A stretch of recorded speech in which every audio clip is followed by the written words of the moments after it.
मन को जीतना बहुत आसान है। अभी बात चली कि मन बच्चा है, वाकई बच्चा है, पक्की बात है बच्चा, नहीं तो यादगार इस तरह से मनाई ना जाती। कृष्ण जी को तो बड़े बड़े कामों में दिखाया जाता है, युद्ध करते हुए दिखाया जाता है, फिर ये बच्चे का सीन दिखाने की क्या ज़रूरत है। और बहुत सारी लीलाएं बच्चे के रूप में ही दिखाई जाती हैं। आज भी हमारा मन खेलने को करता है, हंसने को करता है, थकता ही नहीं है ना। तो बच्चा होने की वजह से ये जल्दी आकर्षित हो जाता है। ये जो बाहर बिखराव है सारा, सतरंगी दुनिया जो है, तो उसके प्रति ये रीझ जाता है। तो जो सीता दिखाई गई थी, सीता भी तो एक पवित्र मन की बात हो रही थी, पवित्र बुद्धि की बात हो रही थी, एक सात्विक स्त्री की बात हो रही थी। राजा की बेटी थी, राजा के घर में ब्याह के गई, सोने चांदी की कोई कमी नहीं थी, सोने के खिलौने थे, और अपने मन से गई थी, किसी ने जबरदस्ती नहीं राम जी के साथ भेजा था। तो मन वहां भी जाके भटक गया। राम जी ने बोला घर चलोगे तो सोने का हिरण ले देंगे, हो जाएगा, पर सीता नहीं मानी।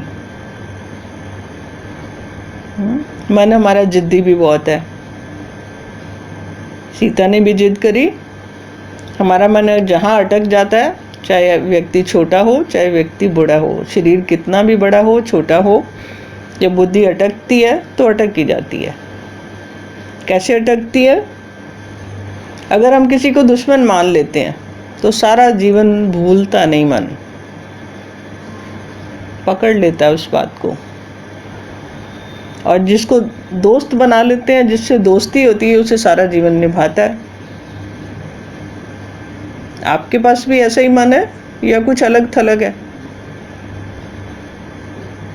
अनुभव के आधार पे सारी बातें हो रही हैं ताकि जल्दी समझ आ जाए बात। कोई शास्त्रों की बातें नहीं, कोई किताबी बातें नहीं है।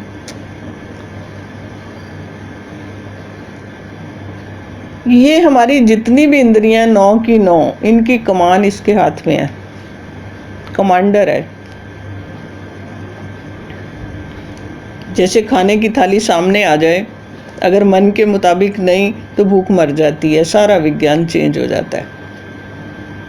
अगर किसी को कुछ भी नहीं कहना तो ये कह दिया जाता है भूख नहीं है, क्योंकि कमान नहीं मिलती।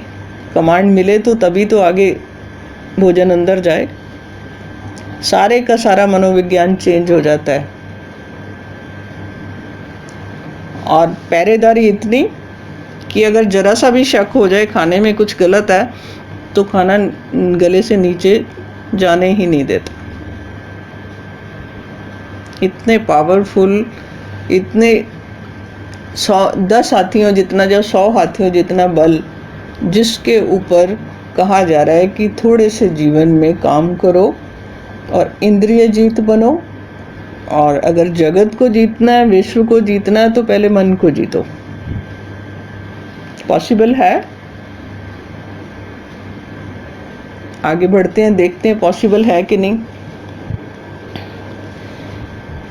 अब कारण मन बना है, कारण मन के पास है, तो निवारण भी तो मन के पास ही होंगे।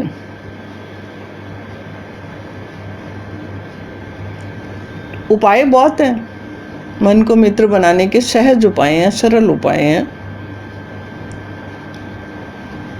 तो एक कथा आती है जिसके अंदर क्या होता है कि एक घर की महिला, जिसके पास छोटे छोटा 2 बच्चे हैं उसके पास, और घर में आरती पूजा होनी होती है शाम को, तो उसे मालूम है कि दोनों बच्चे जो भी लाओ उसी टाइम खाने को मांगते हैं। तो वो हलवाई की दुकान पे जाती है और उसे 2 जगह पे 250-250 ग्राम बर्फी तुलवाती है। 2 पैकेट बनते हैं, घर ले आती है। एक पैकेट को मंदिर में रख देती है क्योंकि शाम को पूजा अर्चना होनी है, प्रसाद बांटना है, और एक पैकेट को खोल के बच्चों को दे देती है, 1-1 पीस। बच्चा बर्फी खा रहा होता है तो उसके हाथ से एक बर्फी का पीस का छोटा सा टुकड़ा नीचे गिर जाता है। तो वो बच्चे को कहती है कि इसको उठाओ और बाहर फेंकाओ, मिट्टी लग गई है। बच्चा पीस उठाता है, बाहर जाके गली में फेंकता है और वापस आ जाता है। शाम होती है, आरती पूजन होता है। वो जो दूसरा पैकेट था उसको खोला जाता है और आरती पूजा के बाद प्रसाद बांटा जाता है। बच्चों को फिर उसी तरह एक एक बर्फी का टुकड़ा दिया जाता है। खाते खाते बच्चे के हाथ से फिर उसी तरह थोड़ा सा टुकड़ा गिर जाता है और माँ कहती है इसको उठा के मुंह में डाल लो, ये प्रसाद है।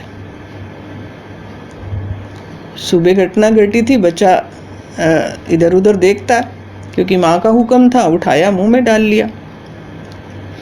यहाँ पे बदला क्या, उतने ही पैसे लगे, एक ही जगह से बर्फी आई। यहाँ पे ये बदला कि भाव बदल गए कि ये भगवान ने भोग लगा लिया। इतना ही अंदर वाला मांगता है। जो परम आत्मा बैठी हुई है वो इतना ही मांगती है कि जो भी अंदर भेजो उसे भोग बना के भेजो तो मैं स्वीकार कर लूँगा। ड्यूटी बनती है सब इंद्रियों की नमन करने की। ये शरीर रूपी रथ उसने लोगों के लिए नहीं बनाया, अपने लिए बनाया। इस पे सवार होकर घूमने के लिए बनाया, रंग बिरंगी दुनिया देखने के लिए बनाया। ड्यूटी बनती है इनकी कि सारे का सारा काम भीतर वाले के लिए पहले करें। हम सबको मालूम है, हम सबके अंदर 80% पानी है। पानी की एक बहुत बढ़िया सी आदत है, जल्दी गर्म हो जाता है, जल्दी ठंडा हो जाता है, जल्दी जम जाता है। पानी से ही बिजली बनती है। तो भाखड़ा डैम अंदर है, बिजली बन सकती है, बिजली के करंट निकलते हैं। तो पानी में एक इतनी बड़ी गहरी बात है कि उसकी याददाश्त बहुत है। ये आप सबने कई बार सुना है, सिर्फ आपको याद नहीं आ रहा या आप भूल जाता है। आदमी सुन सुन के बहुत ज़्यादा कुछ सुन के भूल भी जाता है, परंतु ये फायदे की बात है। अभी क्या करना है, इसको पल्ले से बांध लेना है, गांठ बांध लेनी है, काम आएगी आगे चल के। तो पानी की कैचिंग पावर बहुत है। गरम किया, उबला, उसके बाद थोड़ी देर बाद ठंडा हो गया, फिर फ्रिज में रखा, बर्फ बनी, कुछ देर बाहर रखा, पिघल गया।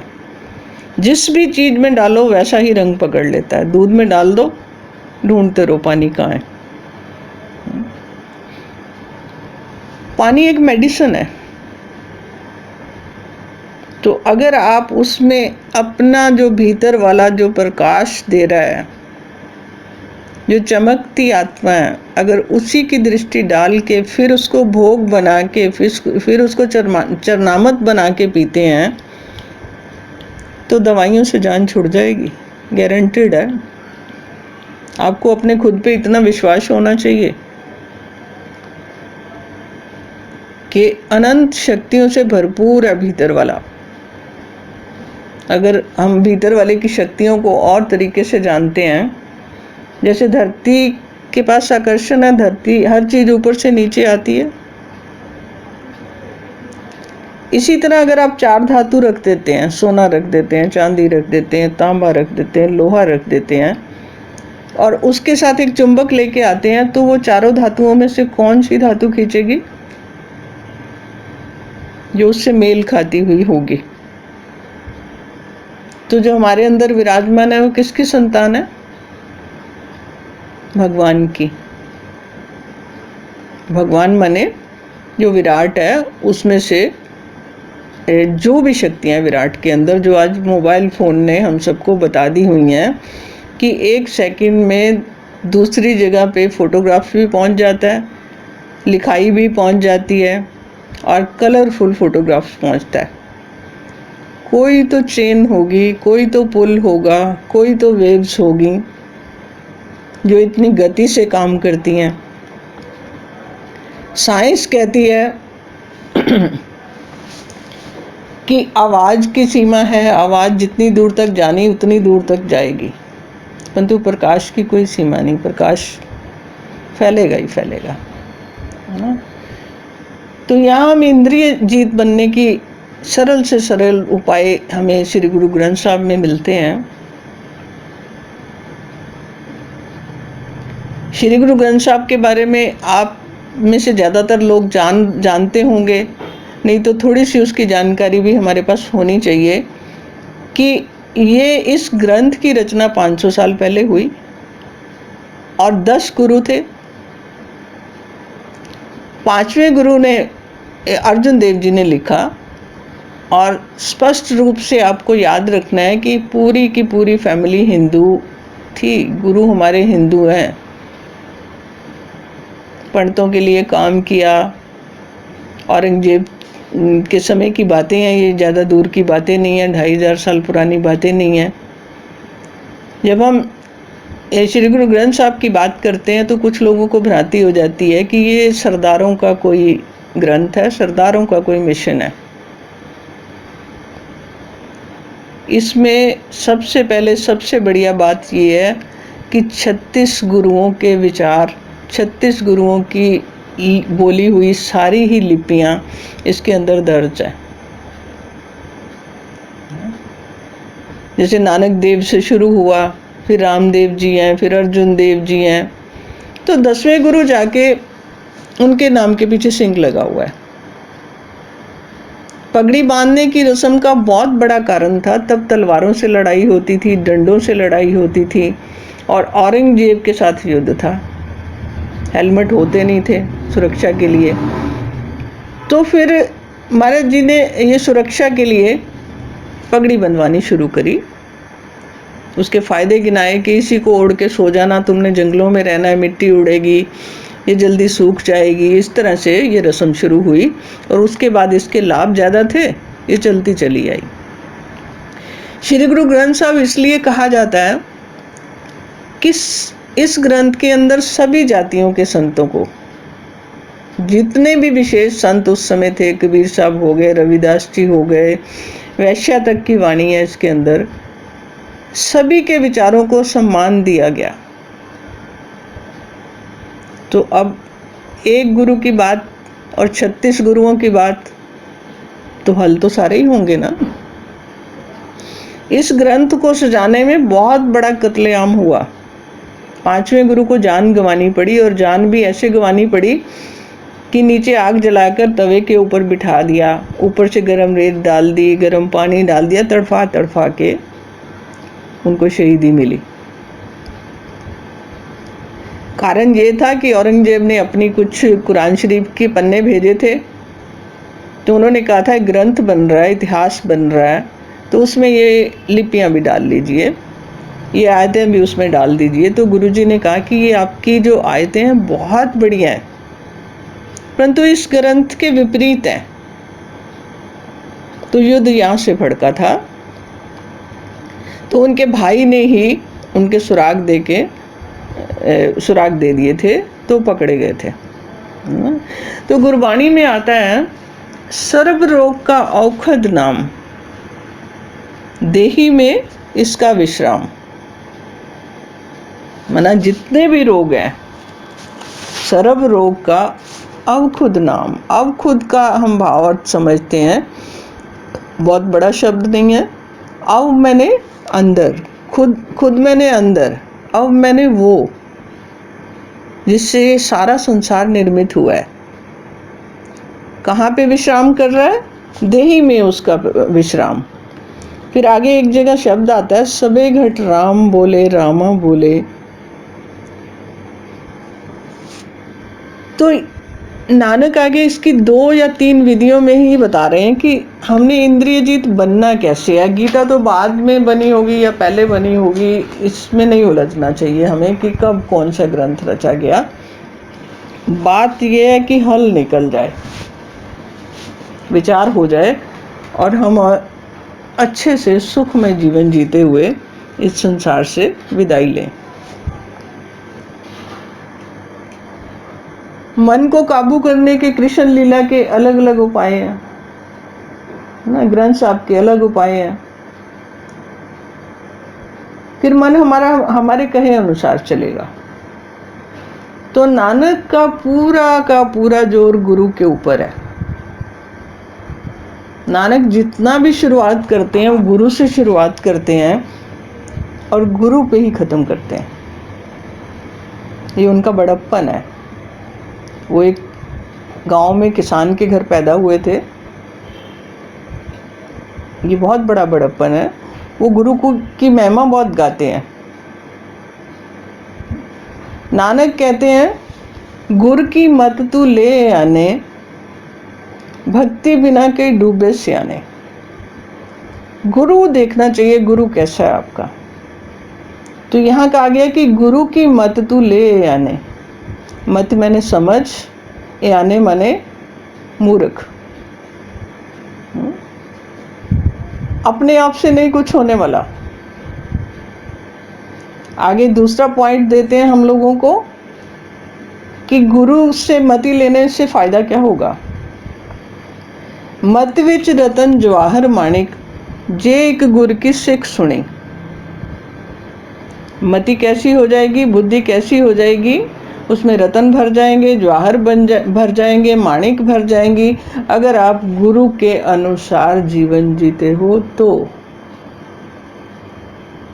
गुरु क्या कह रहा है, जे एक गुरु की सिख सुनी। सिख माने सीखने वाला, सुनी माने सुनी।